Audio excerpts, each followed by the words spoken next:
जय श्री माता जी। आप सभी सहजी भाई और बहनों का today Sahajayoga news India YouTube channel पर हृदय से स्वागत है।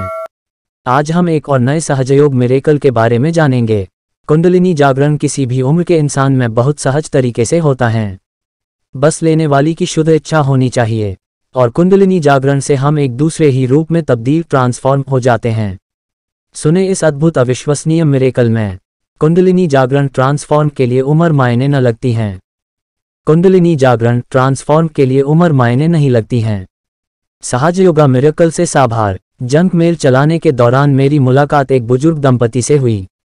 जब भी मैं उनके लेटर बॉक्स तक पहुंचता, हम बातें करना शुरू कर देते, जब तक कि मेरे गुजर जाने के बाद वे अपने बगीचे में रहना बंद नहीं कर देते।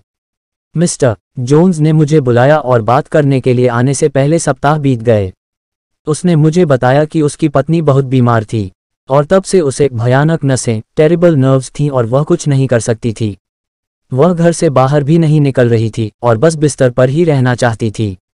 उन्होंने कहा कि उन्हें बताया गया था कि मैं ध्यान करना सिखाता हूँ और मुझसे पूछा कि क्या मैं उनके घर आकर उनकी पत्नी को ध्यान करना सिखा सकता हूँ, यह देखने के लिए कि क्या इससे उन्हें कुछ मदद मिलेगी। आमतौर पर मैं कभी सहमत नहीं होता, लेकिन ये लोग 80 साल के थे और मैं महसूस कर सकता था कि उन्हें अपनी पत्नी के लिए कितना प्यार और चिंता है।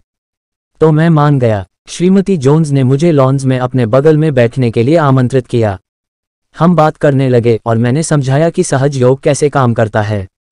मैंने उन्हें श्री माताजी की तस्वीर वाला हरा ध्यान कार्ड दिखाया और आत्म साक्षात्कार की प्रक्रिया के बारे में बताया।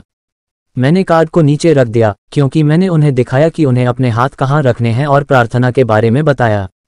जब हमने अपनी आंखें बंद की तो मैंने महसूस किया कि उनके ओर से सकारात्मक चैतन्य प्राप्त हो रहे थे। चैतन्य बहुत मजबूत हो गए और इसलिए मैंने एक संक्षिप्त ध्यान के माध्यम से उनका मार्गदर्शन किया। अंत में हमने अपनी आंखें खोलीं। मैंने श्रीमती जोन्स को देखा। उनकी आंखें आंसुओं से भर गईं। मैंने उनसे पूछा कि उन्हें कैसा लगा। उन्होंने मुस्कुराते हुए जवाब दिया, मैं तब से पहली बार आज आराम महसूस कर रही हूँ। उन्होंने अभी वाक्य पूरा भी नहीं किया था, लेकिन बस मेरा हाथ पकड़ लिया। हम बैठे और एक और बार संक्षिप्त ध्यान का आनंद लिया। फिर मैं उन्हें यह कहकर चला गया कि मैं एक हफ्ते में वापस आऊँगा। जब मैं लौटा तो श्रीमती जोन्स ने मुझे बताया कि वह दिन में 2 बार ध्यान कर रही थी और वह बहुत बेहतर महसूस कर रही थी। कुछ दिनों बाद मैंने स्थानीय डॉक्टर को दिखाया। अपने आप को देखो, उन्होंने कहा। मुझे लगता है कि मैं एक पूरी तरह से अलग व्यक्ति को देख रहा हूँ। आप क्या कर रहे हो? मैंने उनसे कहा कि मैं अभी भी ध्यान कर रहा था। किसी कारण से मैंने श्रीमती जोन्स का उल्लेख किया।